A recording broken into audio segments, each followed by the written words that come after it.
Hey guys, what's up? Welcome back to the channel. What we got for you today, we're going to be going over our top baits for the month of March and how I plan to target fish to put more fish in the boat, the kayak, and on the bank, wherever I'm fishing from, and hopefully help you do the same. If you're new to the channel, I want to take a minute to thank you for clicking on this video, and those of you that are subscribed to the channel, I want to thank you as well. You guys sticking around with me. Had a little bit of a missing spell there where I didn't get to get on and do any videos, but had a lot going on, got everything squared away, so now we're back at it. Hopefully put out some good videos for you guys, and was able to, I told you guys that I had a surprise coming, and I was able to get me a boat and bought me a new crest liner, and I'll be going over that with you guys in a later video. Those of you that want to see it, and kind of give you a walkthrough and a breakdown of everything and what I think about it so far. But we're going to go ahead and get into this and not bore you guys anymore with what's coming up, and hit you with what we've got for today. Okay, so we're just going to get into this. That way we can go over this with you guys. It's not going to be in any certain kind of order. It's just going to be a mixture of what we're going to throw, because it just depends on how it's going on the water that day. But for starters, I'm going to get out there and be chucking a lipless. I love this red and orange color this time of year. And to give you guys a couple different options, I love the 6 cents, and I love the they've got the Thud, they've got the Quake, they've got, God, there's so many. The Duke 55 is a really good one. It's a smaller, downsized, the one that I have, and it's just, they've got so many good options and colors out there. But this is another one that I really like. When I don't want that shine, I'll get out and throw that kind of matte orange, burnt orange color. Do really well on that one. And then when I need that shine, I'll get out there with that chrome and blue, or a chrome and black. I like that it has that little bit of orange on the belly. And then also I have some that are, you know, more white, a lot more natural looking, that I will throw. This time of year, I tend to go with a bolder color to try to get that extra bite. And a lot of times that bolder color works for me. But going out, chucking those things along long tapering points or rocky edges, and I'm not just chucking and winding these things. It's more of a hop it and then reel your slack up. Hop it and reel your slack up. And that's the way most of my bites come when I'm fishing these lipless this time of year. There is a time when I'm out fishing some of these shallow flats and I'm just burning that thing. You kind of have to let the fish tell you what they want. Typically I will start with that lifting, like kind of yo-yoing that thing. If I'm fishing shallow, it's just more of a pull, and if I'm fishing deeper, I'll hop that thing up quite a bit and then just reel that slack up and wait for that line to get heavy and get that fish on. What I'm throwing this on is a Daiwa Tatula 100, and this is the 8-to-1 gear ratio. I like to be able to burn that thing if I want to, but I can pick that slack up as I'm hopping it, and it doesn't get away from me. And this is a 13 fishing Fate V3 rod, and this is in a 7.4 moderate action, medium heavy power. And this thing works really good with anything with treble hooks. I use it as a crankbait rod when I'm square billing and stuff. Even when I'm doing some deeper cranking, I've been using this thing quite a bit, and it's done really well. So that's a good option for a rod. I like to go with that moderate action with most of my treble hook baits, and that's just something that I've stuck with, and it's done really well for me. And then next up, while we're on the lipless, I'll go ahead and hit my square bills for you. So this is one that has really done some work for me in the springtime, and this is a 13 fishing. I think it's called the Fatty Daddy, or Flatty Daddy is what it's called. And this is a 3 to 6 foot diving little square bill, slender profile, and this thing has done some work for me. It's caught me a lot of fish.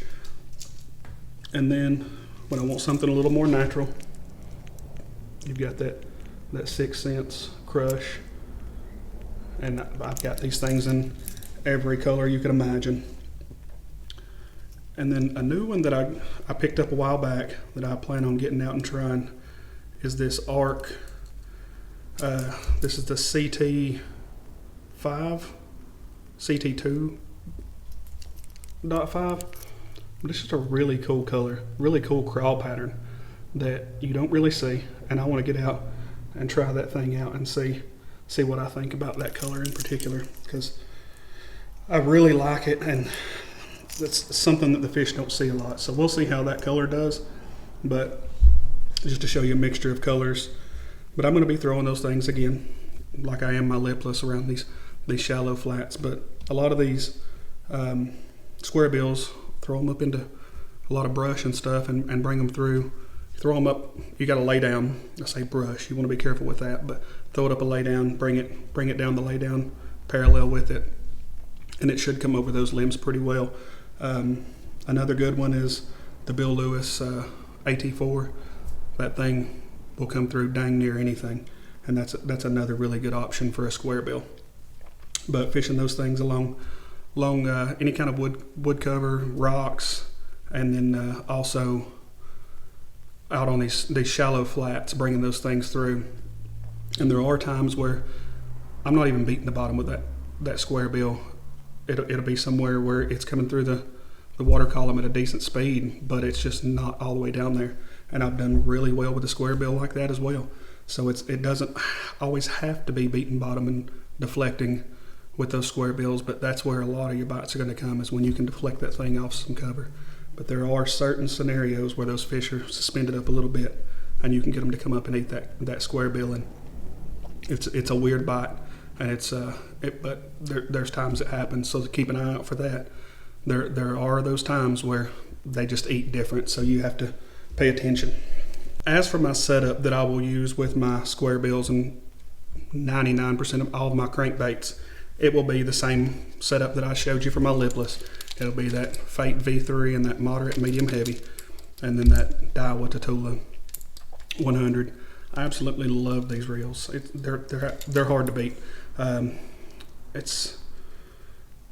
don't know that I can ever completely switch over to anything else, just because they've lasted, and these things will cast a country mile. You can take that thing and put 60-pound braid on it for frog fishing and cast it plumb to the knot, and it's ridiculous. So if you haven't tried out those Tatulas, I highly recommend trying those things out, because I have learned to love those things. All right, so next we're going to go with, in case you can't tell from the jingling down here, a spinnerbait. And everybody's got their favorites. It's whatever you want to get out and throw. A couple that I recommend is the Divine Spinnerbait from 6 Cents. I like those big willow leaf blades on that thing, and it's got one gold, one silver. I really like that. And then just pair that up with whatever swim bait you want. Some people don't put a trailer on them. I always put a trailer on my spinnerbaits. It's just something that I've always done. I don't fish a trailer hook on my spinnerbaits.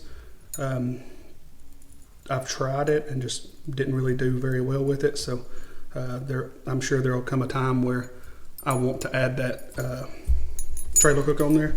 But as for right now, it's something that I don't really use a whole lot. But these are some more that I really like, and these are War Eagle. Let me grab the package, show you guys these. And these are a 3/8 ounce War Eagle spinnerbait. And I have, over the years, this has always been my pick. If I had to pick one, again, it's got the dual colored blades on there, got the chrome head, and these things just cause such a thump coming through the water that it really feels like you're doing something. Whether you're catching fish or not, it feels like you're after them. But I like these two colors. I like that clear and that little bit of blue and chartreuse in that one, and then this gray, clear, more natural shad colored one. Those are my go-tos right there. And the colors on those, the War Eagles, is the mouse is that gray color, and then the blue herring is the other. And those are some that I have so much confidence in throwing those things. So with the spinnerbait, I'm going to be throwing that thing up into that wood cover, bringing that thing around rock piles, rip wrap, stuff like that. And again, those long tapering points, bringing that thing out through there wherever those bait fish are schooling, bringing that thing through and trying to trigger that bite. All these baits are going to be fished in kind of the same scenario for the most part. For me, that's the way that I target fish, and trying to find some new ways to get out and catch them. If you guys got any recommendations, give me a shout down in the comments, and I'd like to find some new ways to get out and different ways to target them. Let me know where you throw these baits or what baits you throw in what scenario. Kind of help me out too. Chat back and forth and maybe give each other some different ideas. But for my rod that I will throw that spinnerbait on is going to be this Lew's Custom Light. And that is, I've got a Lew's Speed Spool reel on here, but it's a medium heavy 7.3, and it's a fast action, and that's what I will throw my spinnerbaits on. And there's also a lot of other stuff that I'll throw on that same one that I'm going to go over with you here in just a few. And then next, what I would have to say is a bladed jig. And everybody knows that I love that Berkeley slobber knocker, and I told you that orange color right now, orange and red, paired up with that spunk shad from Hog Farmer Baits. This is my go-to bladed jig. I'm not a fan of a jackhammer. I haven't done as well with a jackhammer. Not that they don't catch fish. I know people that absolutely slay them on those things. I can't catch fish on jackhammers. I don't know if it's confidence. I don't know what it is, but I just struggle to catch fish on those jackhammers, and it absolutely kills me to go out and throw that thing till I'm blue in the face and not catch fish, and then I can tie a slobber knocker on and start catching them. But then another color that I really like is this green pumpkin shad, and I do like that they always, I don't know if you can see that down there, but on the bottom of the heads they always put the weights on there. 3/8 ounce, half ounce, quarter, it just depends on what you want. 3/8 is what I go with a lot of times. But again, paired up with that Hog Farmer spunk shad, this one right here has really done a lot of work for me. But I'm throwing that thing on the Daiwa Tatula Elite rod, and this is actually a topwater Swimbait or a bladed jig rod, but this is a 7.4 medium heavy, and this is a moderate action rod, and I like that moderate action for my bladed jigs. It helps with that hook set and keeping those fish on. I've tried it with a fast action, and I lose a lot of fish. And when I started going with more of a moderate action, I know a lot of people like to throw them on a glass rod. I don't own a glass rod, but that helps me get those fish to the boat. I've quit losing fish since I switched to a moderate action rod. So if that's something, if you're losing a lot of fish on a bladed jig, try switching out to a moderate action. I don't know why, but it helps keep them pinned better. Typically that's a treble hook style rod, but with that bladed jig, something about it, it helps my hookup ratio and my landing ratio so much. But with that bladed jig, those things can come through some gnarly cover. So you can pitch them up into a lot of trees.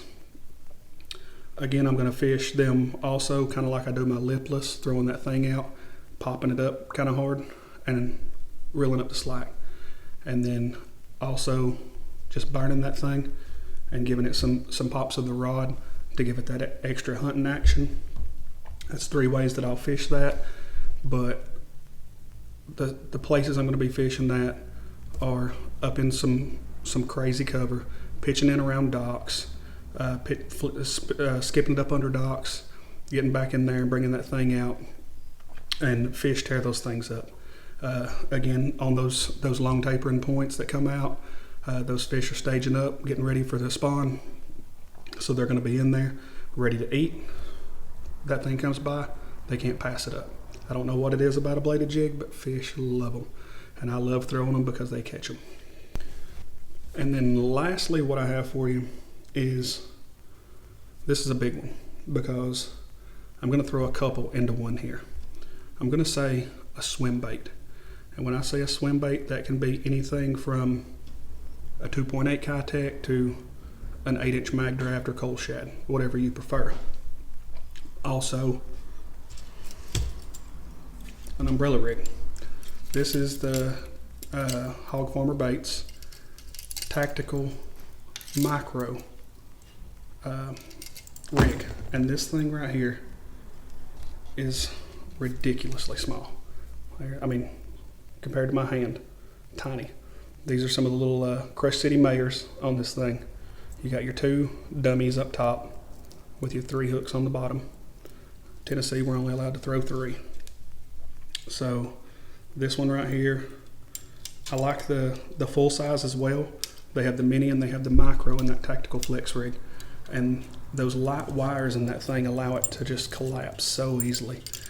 And these, I'll throw just about anywhere. I'll throw a spinnerbait because I can go get them. If I'm fishing from the bank with one of these, I don't typically do it a lot. It's going to have to be, I'm going to have to know there's not some cover out there that I'm going to get hung on, because you're looking at $30 right there at least. So I got these little 1/8 ounce heads on there, little guppy heads from Dirty Jigs. And those things are some awesome little jig heads.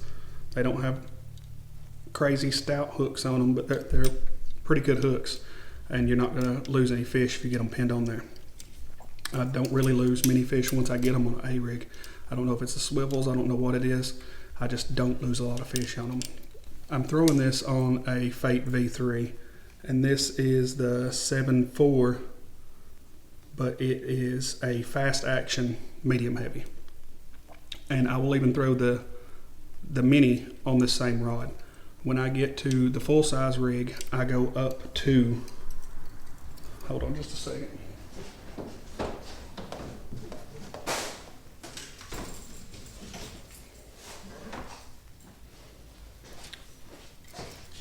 This is also a medium heavy, but it's a 7.6. It's a lot stiffer for a medium heavy, but this is the Lew's Custom Light, and I'm throwing those on Daiwa Tatulas, but like a 6:3 gear ratio. I'm not throwing that fast gear ratio. I like to be able to slow roll that thing, and if I get that fast gear ratio, I do tend to burn those things for whatever reason. I can slow it down with a chatterbait. I can slow it down with, excuse me, I can slow down with a lot of lures, but for whatever reason, I don't know if I think it's sinking too fast or what, but in my head, that slower gear ratio helps me to go slower. But I can throw a crankbait, I can throw anything else and be able to slow that thing down if I'm using too fast of a reel. But with those A-rigs, I cannot. But those Hog Farmer A-rigs, they've got some regulars that have regular wire, but that tactical, the guys over at Tactical Bassin got with them and they made these. And when you give that thing some rod pops, it flexes and flares out and looks like a school of baitfish, and it's just unbelievable. That thing does so well. So if you haven't tried those, I highly, highly, highly recommend. But I will throw those things. I won't throw them up in the trees, up in the laydowns, but I'll get them as close to those laydowns as I can. If I can bring it parallel with a laydown and know I'm not going to get hung up on a lot of limbs, I'm coming down that thing. But also, I will throw those things out on these flats, on these points, and bring them across. If I can find some drop-offs close to those points and stuff, a lot of times when those fish are staged up out of those drop-offs, it does really well. So that one is definitely a go-to for me in the colder months. And then once it warms up, that bite, I don't even know that it dies. It's just I start throwing a lot of other things. When I get to where I can fish topwater, that's my go-to. So I kind of put the A-rigs down and start throwing a lot of topwater stuff. I need to try to fish those a little more later in the year, get out and ledge fish and try and fish some of that deeper water with those things and see how I can do. But it's just not something that I have done yet, so I can't give you a whole lot of advice on how well that works. But next in there, just a single solitary swim bait, and this is that Storm Largo shad on a guppy head from Dirty Jigs, and that's an awesome little swim bait head. Teeny tiny little thing, doesn't take up a whole lot of room up there, but they do awesome. Love that head. And these I'm throwing on, this is a medium light fast action. That's a super light jig head. I don't have to worry about a whole lot of weight there. And I want that fast action on these. That way I've I can get that hook set a little better, and I don't have as much flex in that rod, and that helps me to keep that fish pinned. That's something I can't figure out, is between a swim bait and a bladed jig, a chatterbait, a slobber knocker, whatever it is, I have to go to that moderate action for that slobber knocker and that jackhammer, any of those baits, for whatever reason. And I can't figure out the science behind that. If you know it, drop me a comment and let me know, because I would love to know the science behind why that works that way. But then lastly, what we will go with is the bigger swim baits. And I haven't got out and wore them out on this thing yet, but I'm going to tell you the action on this bait right here. It's got a rattle in it. This is the Z-Man Shadtron, and this thing is ridiculous.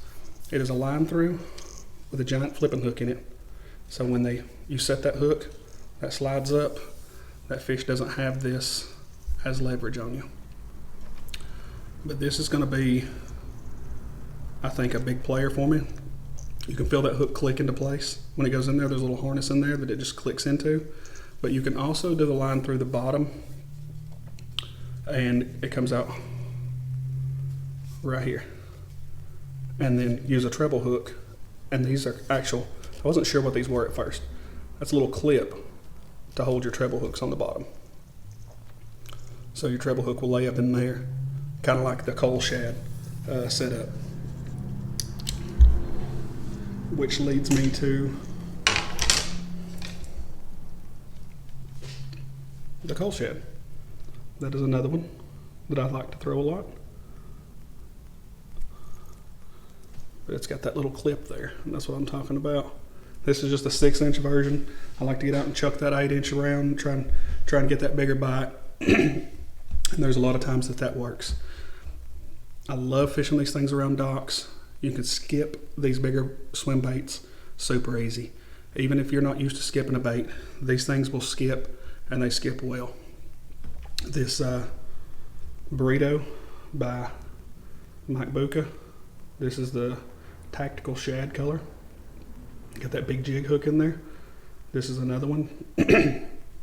And these things are heavy, and they sink fast. And you can get these things down really deep.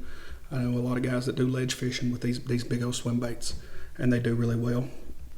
But these things up around docks, up in any kind of cover, when you're looking for that top hook, you're staying on the bottom, you want that top hook. You don't want that belly hook when you're fishing something along the bottom. But these are excellent swim baits. These are a little more pricey. You can get those coal shads for, like, depends on where you go, you get them anywhere from 10 to 15 bucks. These are like 35 bucks, but there's a reason. They're made out of silicone. It's a super tough. These things last forever. And Mike makes some of the best swim baits you can ask for. His hard swim baits are awesome, and they're not cheap, but they're awesome. And they've got that new glide bait that he did, that Buca brand, and it's a lot more affordable. It's actually right here, the trick shad, and that's a cool little bait. I plan on getting out and putting that thing to work here real soon, getting up shallow and chucking that thing around, seeing what I can do with it. It's gonna fish a lot like that Chad shad, fish it in a lot of the same places. But anyways, I'm getting off track rambling. But these swim baits, these big guys, we're gonna fish a lot of docks, a lot of cover with these things. And anywhere you would fish a chatterbait, this right here, the mag draft, the coal shad, I'm sure that Shadtron will fall into that category. Even your singular swim baits, whether you're using an underspin or just a regular swim bait head like that.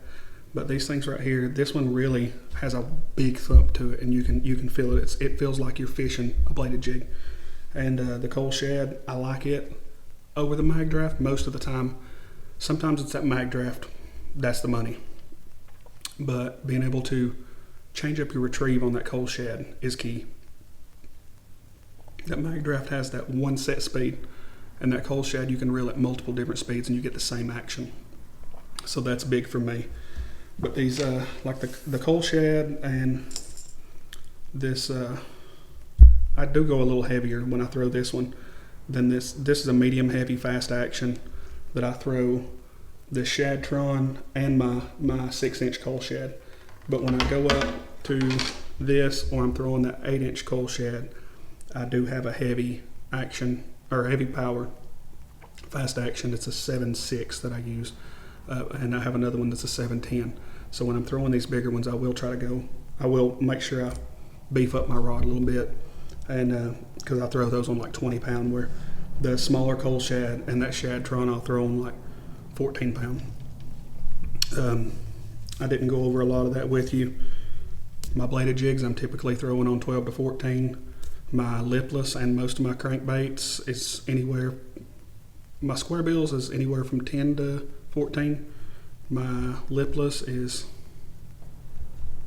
12 to 14, sometimes up to 17, depends on what I'm fishing. And then those A-rigs, if I'm fishing that micro, 12 to 14. The mini the same, maybe 14 to 16. But when I get up to that heavier rig, I'm going to go up to like a 20 pound line. And all that's fluoro. I don't really throw a whole lot of braid this time of year.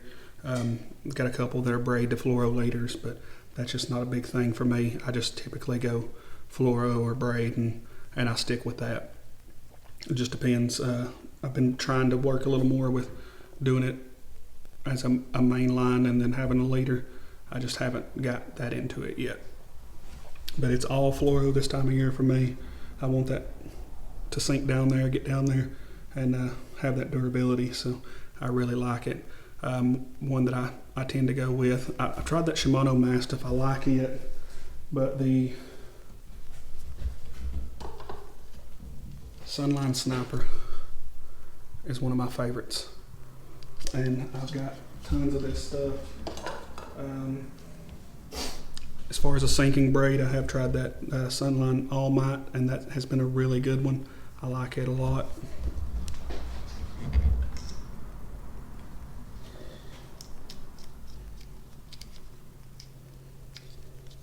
I tried to make that so you could see it, but it's like, they come in weird sizes. Like this is a 22.5 pound.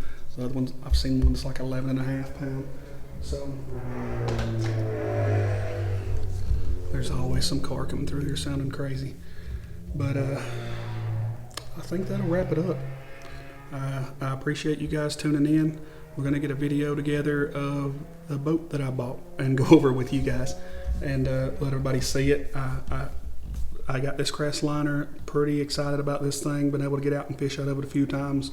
Caught several fish, so look forward to being able to get out and share those videos with you guys, and hopefully you guys enjoy them. Hopefully you guys learn something from this, and leave me some comments down below on what you think and how you would fish these baits, or what your favorite baits are for the month of March. And we'll catch you guys on the next one. Y'all have a good one.